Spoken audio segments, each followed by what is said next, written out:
వెదకుచుంటివా యేసయ్యా, మంద నుండి తప్పిపోయిన ఈ గొర్రెను. క్రీస్తు ప్రభునందు ప్రియమైన దేవుని విశ్వాసులారా, తపస్సు కాలము 11వ రోజు ధ్యానాంశము విగ్రహారాధన. సృష్టికర్తను విడిచి సృష్టి వస్తువులను పూజించుటయే విగ్రహారాధన.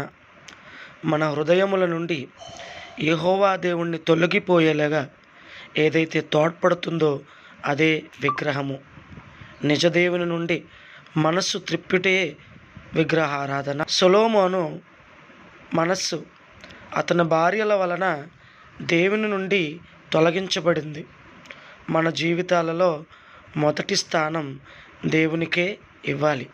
అలా కాకుండా మరి దేనినైనా ఎక్కువగా ప్రేమిస్తే అది కూడా విగ్రహారాధనే అని బైబిలు బోధిస్తున్నది.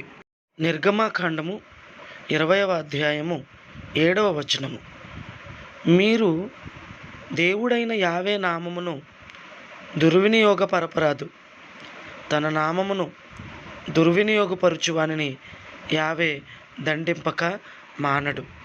అనగా దేవుణ్ణి మాత్రమే ఆరాధించాలి.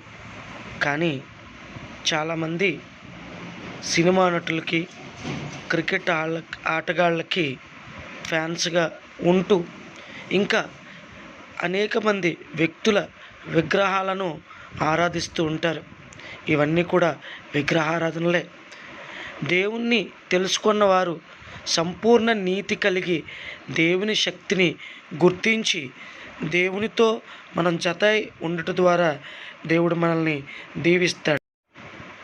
నిర్గమకాండము 20వ అధ్యాయము 6వ వచనం, నన్ను ప్రేమించి నా నియమములను పాటించు వారిని 1000 తరముల వరకు కరుణింతును అని దేవుడు సెలవిస్తూ ఉన్నాడు. దేవుని యొక్క ఆజ్ఞలను, దేవుని యొక్క మాటలను ఆలకించి మరి మనం వాటిని పాటించిన ఎడల దేవుడు మనల్ని దీవించి ఆశీర్వదిస్తారు. కానీ ప్రియమైన దేవుని బిడ్డలారా, ఈ రోజుల్లో మరి ప్రజలందరూ కూడా ఈ లోక సంబంధమైన వస్తువులకు మొదటి స్థానం ఇస్తూ దేవుణ్ణి మనం మర్చిపోతూ ఉన్నాం. మరి ఈ యొక్క తపస్సు కాలంలో వీటన్నిటి నుండి కూడా విముక్తి పొందడానికి, మనల్ని మనం దేవునికి దగ్గరగా చేర్చుకోవడానికి మన దేవుని ఎదుట మనందరం కూడా మోకరించి పశ్చాత్తాపపడదాం. ప్రభువా, మరి ఇప్పటి వరకు కూడా మేము తెలిసి తెలియక ఇదిగో ఈ విధముగా ఈ లోక సంబంధమైనటువంటి అంశాలకు ముడిపడి విగ్రహారాధనలో మునిగి తేలుతూ ఉన్నాం తండ్రి.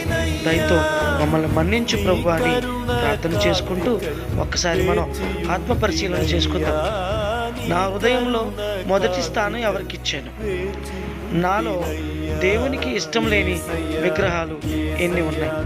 ఈ విధంగా ఆత్మ పరిశీలన చేసుకుని దేవుణ్ణి క్షమించమని అడిగి ప్రార్థన చేసుకుందాం. సజీవుడైన ప్రభువా, నా హృదయంలోని విగ్రహాలను తీసివేయండి. నా హృదయంలో, జీవితంలో ప్రథమ స్థానం మీరై నన్ను నడిపించండి. ఎల్లప్పుడూ సకల ఘనత, మహిమ, ప్రభావములు మీకే సమర్పిస్తూ జీవించు కృప అనుగ్రహించమని మా నాథుడైన క్రీస్తు ద్వారా మనవి చేయుచున్నాము. ఆమేన్. పిత, పుత్ర, పవిత్ర నామమున ఆమేన్.